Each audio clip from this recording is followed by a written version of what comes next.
नमस्कार. एक math and रिझनिंगचा प्रश्न आहे. तर प्रश्न आहे A, B, C एक एकटे क्रमशः 6 दिवस, 9 दिवस आणि 18 दिवसामध्ये एक काम पूर्ण करू शकतात. तिघांनी एकत्र केले तर किती दिवस लागतील? असा प्रश्न आहे. A 6, B 9 आणि C 18. तर काय करायचं, टोटल काम किती असणार आहे? तर ह्या तिघांचा लसावी असणार. तर लसावी असणार आहे ह्या तिघांचा 18 आहे. 18 लसावी असणार. तर काय करायचं, आता प्रत्येकाचं एका दिवसाचं एक एक दिवसाचं काम काढायचं. तर 6 दिवस लागतात, तर एका दिवसात 18/6 म्हणजे 3. नंतर बी 18/9 म्हणजे 2 काम करू शकतो एका दिवसात, 2 युनिट.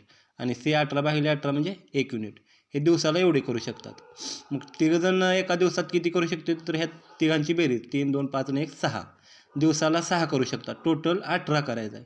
तर किती दिवस लागतील? 18/6 म्हणजेच 3 दिवस. 3 दिवसात हे तिघंजण मिळून काम करू शकतात.